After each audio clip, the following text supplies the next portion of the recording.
Hello and welcome to Bruin High School Teen News.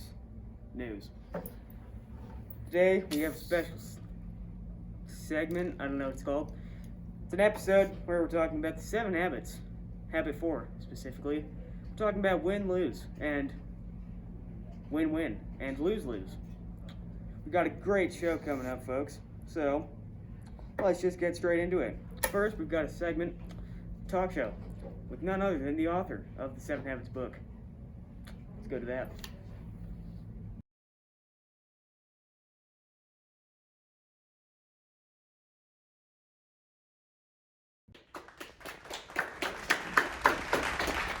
Alright guys, today we got a very special topic to talk about. It's the 7 habits of a highly effective teen.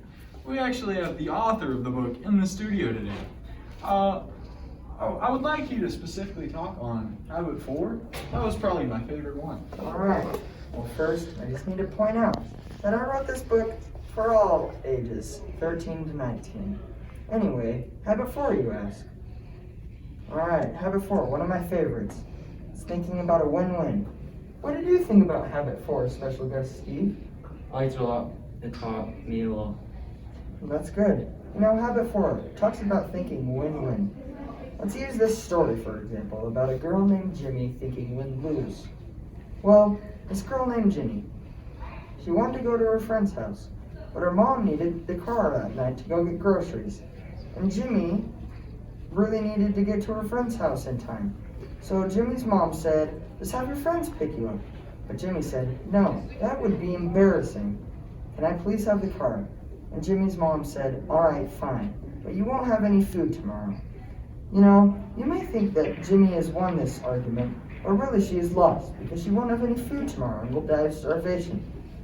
Anywho, to make this a win-win situation, if Jimmy said, okay mom, I can have my friends pick me up and take me to her house, then she would have had food and be able to go to her friend's house.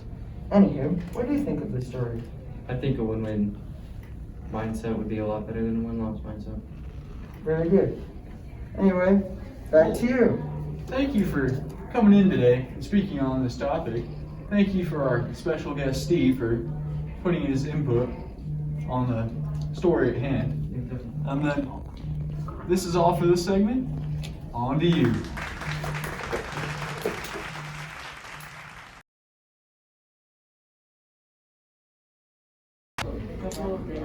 Wow, that was insightful.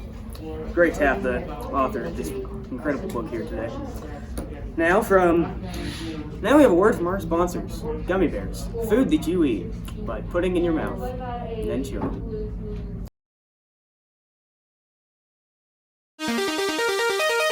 It's raining gummy bears from out of the sky. Gummy bears. There's no need to ask why. Just open your mouth and close your eyes. It's raining gummy bears.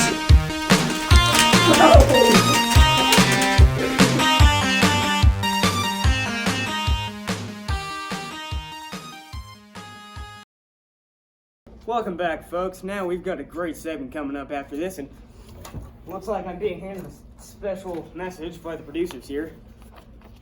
Breaking news. We're going to go to reporter Willow Tremaine with a special story. Breaking news, obviously, as I already said, about comparing ourselves to others. Let's go to that. We're always comparing ourselves to other people. All the time we think there's only I win, you lose, or you win, I lose. In our minds, life is all about competition. Is it really necessary? To keep effective relationships with other people, we should think win-win, because when we think win-lose or lose-win, we only care about winning. No one else matters. When you think negatively and competitively, you develop possession and aggression, which can eventually be pretty stressful. Instead of being the winner or the one who carelessly walks over others, think about the loser or the doormat. Instead, think win-win, so both people can benefit. Wow, that was an incredible story. You gotta make sure, guys. Make sure you're not judging yourself, comparing yourself to others. It's important. Now we'll be heading to an interview with another one of our reporters. I'm not sure what this one is about, but we'll see in just a second. Today I will be interviewing a couple of people about a win-win and a lose-lose situation. Okay. Here we have Junior. What was a win-win situation in your life? A win-win situation. A couple of days ago, me and my sister were arguing about what to eat. I said pizza, but she said spaghetti. My parents chose pizza. If we compromised, we would have lasagna.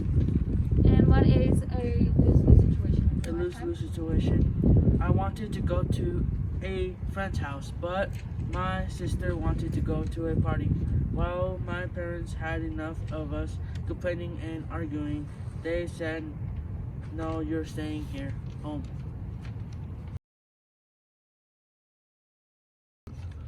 And today here we have Maddie. What was a win-lose situation?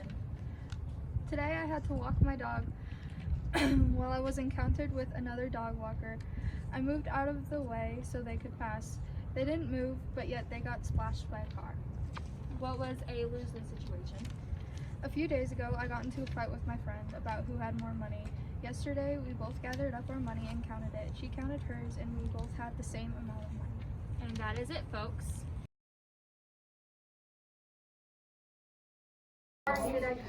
So inspiring to hear these incredible stories of people who experienced win-win and how they were able to control that. Now we have another word from sponsors. This one is not about gummy bears. Let's go to that.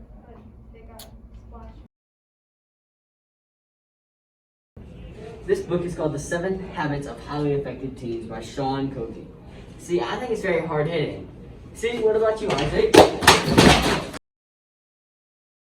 Now that was a hard-hitting commercial if I've ever seen it. Thanks, Sean Covey, for sponsoring the show. Now we have another word from sponsors. Let's go to that. Oh my gosh, Isabel, your sweater looks so good. Stop your makeup. It's so sweet. Your hair is super cute today. My mom's calling. Okay. Did Did you see her makeup? It was horrible. It was just ratchet. I think that thing Like, she needs help. Isabel is so ugly. She's so weird. We should sit by her. Hey, are you guys bullying her? No. We're not. Don't bully! Thank you, Anti-Bullying, for sponsoring the show. Couldn't be here without you.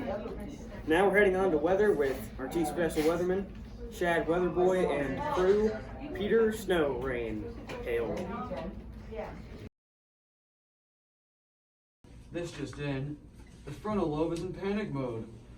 There is a math test tomorrow and Bill has 15 hours to study. The occipital lobe is giving him some confidence, but he still feels incredibly nervous. What is Bill going to do? Now back to you, Steve. Thank you, John. I got a close-up view next to Bill, and he's really in panic mode. His neurons are firing so fast. It's like the flashes in his head, and all he's thinking is win-win on this test. He knows his parents would totally be willing to help him, but he is so afraid of embarrassment, which is causing him to not ask. That's all for his brain.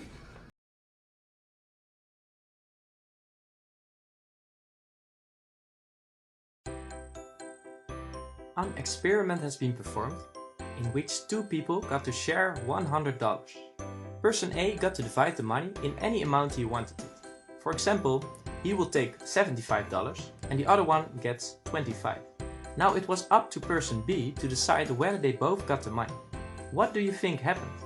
Most people who got $30 and below chose not to get the money because they thought it was unfair. But is this the best thing to do in this kind of situation? If you are someone who likes to think win-win, it's not. Why? If person B decides to not take the money, both people lose. They get nothing. But when he decides to take it, both people get money. So whether one of them gets 80 or the other one gets 20, it's still a win-win situation. That someone else wins does not mean that you have to lose. Habit 4 is to think win-win. Win-win people do not base their self-worth on comparing or competing with others. If someone else has a bigger piece of pie, win-win people can be happy for them and they enjoy their own piece of pie. People with a win-win mentality think that there is enough for everyone and that everyone can be happy. in every situation. Well, that's all we have time for. See you next time.